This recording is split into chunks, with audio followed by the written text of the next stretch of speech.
जो यज्ञ जिनको केवल ज्ञान की विद्या के द्वारा जिनको दर्पण में की तरह जिनको तीनों लोगों के पदार्थ तीनों कालों के पदार्थ झलकते हैं, उसी तरह से इसमें क्या आता है, तीन चीजें आ गई।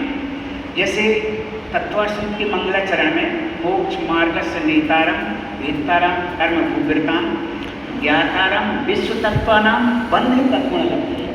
तो देखना इसमें क्या कह दिया, मोक्ष मार्ग से जो मोक्ष मार्ग के नेता हैं, नेता माने नींद प्रापण धातु होती है संस्कृत की, यानी जो इस पार से उस पार ले जाए वो कहलाता है नेता। यानी जो हमें संसार से मोक्ष मार्ग की ओर ले जाए वो कहलाता है नेता। तो जो मोक्ष मार्ग के नेता हैं, हेतारम कर्म भूगृताम, बिल्कुल यही चीज आ गई, निर्धूत करी आत्मा ने, जिन्होंने अपने सारे कर्मों को नष्ट कर दिया है, हेतारम भेदन कर दिया है, कर्मरूपी पर्वतों को जिन्होंने भेदन कर दिया है।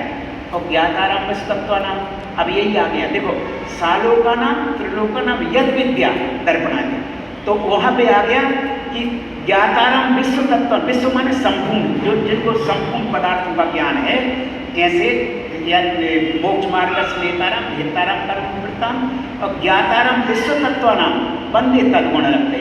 अब देखो हम लोग तो स्वार्थी हैं, जैसे स्वार्थी भगवान के पास जाते तो कुछ ना कुछ रखते, भगवान हमारा आत्म कल्याण हो या कुछ चीज हो है। तो ये कह रहे हैं, देखिए उमा स्वामी महाराज ने क्या कितनी बड़ी बात कह दी, कह रहे भगवान हम ऐसी फ्री में नमस्ते नहीं नमस्कार नहीं करेंगे आपको, तदगुण लब्ध है, आप में जो गुण है उनकी प्राप्ति के लिए हम आपको नमन करते हैं, ऐसे नहीं करते फ्री में। तो ये इसी तरह से इसमें किया है। अब देखो दूसरी तरह से अपन इसको देखते हैं। देखिए इसके पहले 2 मिनट में हम आचार्य समंतभद्र के विषय में बता दें। यद्यपि आचार्य समंतभद्र के विषय में सब लोग जानते हैं कि कितने, आज से 1700 साल पहले की बात है, 1700 साल पहले ये हुए हैं समंतभद्राचार्य। और मेरी समझ में सारे आचार्यों में इन जैसा फक्कड़ और शेर जैसी गर्जना करने वाला कोई नहीं हुआ। उनके आप उनके चरित्र को पढ़ें, रत्नगढ़ श्रावकाचार्य की शुरू की भूमिका में सब क्या हुआ है, कैसे घूमते थे कहाँ से कहाँ, इनको भस्मक व्याधि रोग हो गया तो वो कहाँ दक्षिण भारत से यहाँ वहाँ भटकते हुए बनारस आए थे, और आप जानते हैं कैसे उनका रोग का दूर हुआ था।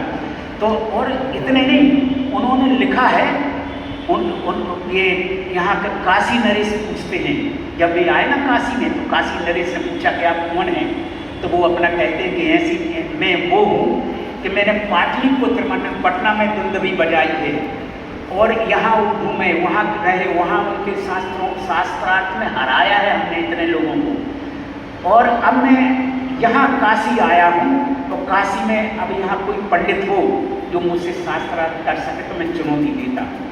ये चुनौती थी, ऐसी सिंह गर्जना करने वाली समंतभद्राचार्य थी। और एक बाद के आचार्य ने कम से कम 20 आचार्य ने इतने गुणगान गाए हैं इनके विषय में, इतने गुणगान गाए कि मेरी समझ कल्पना नहीं कर सकते कि इतनी इन आचार्य की इतनी महिमा है। इनको भारत भूषण उपाधि दी, मेरा अभी एक लेख आया है वहाँ चाणक्य वार्ता प्रकाशित होती है दिल्ली से, तो भारत भूषण आचार्य समंतभद्र, इस पर मेरा लेख आया है। यानी उनको उस समय पे भारत भूषण की उपाधि दी गई, सबसे बड़ी बात तो ये है। और मतलब उनको बहुत उपाधियाँ दी गई, और इन्होंने जो शास्त्र लिखे गजब के साथ, कैसे शास्त्र लिखे इन्होंने कि इन्होंने लिखे हैं, इन्होंने स्तुतियाँ की हैं, कोई शास्त्र नहीं लिखे, ध्यान रखिए। वो गए स्वयं स्तोत्र है लिखा, जैसे तो 24 भगवान की स्तुति है, ऋषभदेव की ऋषभदेव से लेकर किसी की 5 पद्यों में, किसी 6 श्लोकों में ये स्तुतियाँ हैं। और इन स्तुतियों में, और इसी तरह से देवागम स्तोत्र जिसको आप मीमांसा कहते हैं, देवागम स्तोत्र उनको इन्होंने लिखा। इस तरह से इन्होंने जिन शतक लिखा, और भी कई ग्रंथ इनके लिखे, और इनके कई ग्रंथ तो मिले नहीं हैं, उल्लेख आए हैं। इन्होंने वैदिक शास्त्र लिखा, आयुर्वेद के ग्रंथ लिखे, इनके द्वारा लिखा गया ग्रंथहस्ती महाभाष्य भी कहलाता है कि था इनका लिखा हुआ, पर अब मिलते नहीं, कई ग्रंथ लुप्त हो गए, खत्म हो गए। लोगों ने देखते रहे किस तरह से जैन धर्म पर बराबर आक्रमण हुए हैं, किस तरह से नष्ट भ्रष्ट किया गया है। कभी आप वहाँ जाएँ मीनाक्षी मंदिर, वहाँ देखें, वहाँ की दीवारों पे चित्र, भित्ति चित्र, यानी जो पत्थर में खोदे रहते चित्र बने हैं। जैन मुनियों को घानी गरम इतनी बड़ा कड़ा है, जैन मुनियों को यूँ डालते हैं, ऐसे सैकड़ों चित्र बने वहाँ। तो ऐसी ऐसी बड़ी बड़ी विपत्तियाँ आई हैं अपने धर्म पर। फिर भी जैन धर्म इसलिए रहा है हमेशा कि आचार्य समंत भट्ट ने बहुत अच्छी बात कही है, न धर्मो धार्मिक कहीं बिना, धार्मिक उनके बिना धर्म नहीं चलता, न रहता है। बुद्ध, आपने जैन समाज देखी, हिंदुओं को देखा, मतलब कई समाज, सब समाज कभी आपने बौद्ध समाज देखी है कि बौद्ध समाज भिक्षुओं से चल रहा है? क्यों? उसका कारण था कि बौद्ध यहाँ से पूरे विश्व में सबसे ज़्यादा, मालूम ईसाइयों के बाद सबसे पहले धर्म, सबसे बड़ा धर्म माना जाता है। कितने श्रीलंका, थाईलैंड, जापान, चीन, सब बौद्ध धर्मानुयायी। तो ये बौद्ध, मगर भारत में जन्म हुआ उसका, भारत में नहीं रहा धर्म। क्यों? क्योंकि धार्मिक नहीं रही।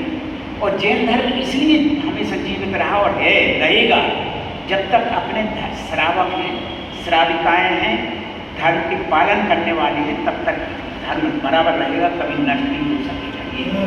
तो इस तरह से समंत भद्राचार्य ने बहुत बड़ा योगदान दिया है।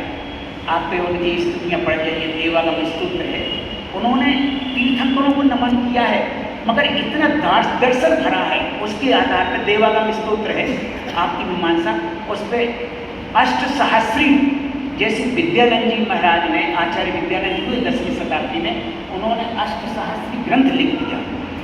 अष्टसहस्री इतना कठिन ग्रंथ है, उसी की टीका है देवागम स्तोत्र की, आपकी मीमांसा का, यानी इतना कठिन ग्रंथ है कि उसको कष्ट सहस्री बोलने लगे। आचार्य ने लिखा है उसमें स्रोत बेस्ट सहस्त्री कष्ट सहस्त्री से कहा है कि यानी हर कष्ट पढ़ने में। ये तो ऐसे ऐसे शास्त्रों की रचना हमारे आचार्य समंत भट्ट की है, और ये आज उन्हीं का मंगलाचरण किया है। बस एक बात, और इसी के मंगलाचरण के विषय में थोड़ी सी और कह के मैं अपनी बात करूँगा। इसमें उन्होंने देखो, वर्धमान स्वामी को तो नमस्कार है, पर नमः श्री वर्धमान, और श्री का अर्थ होता है यहाँ पे जिनके पास अनंत चतुष्टय रूपी लक्ष्मी है, अनंत दर्शन है, अनंत ज्ञान है, अनंत बल है, अनंत सुख है, जिनकी आत्मा है, ऐसे लक्ष्मी के धारी, इससे अनंत चतुष्टय रूपी लक्ष्मी के धारण करने वाले, और वर्धमान है।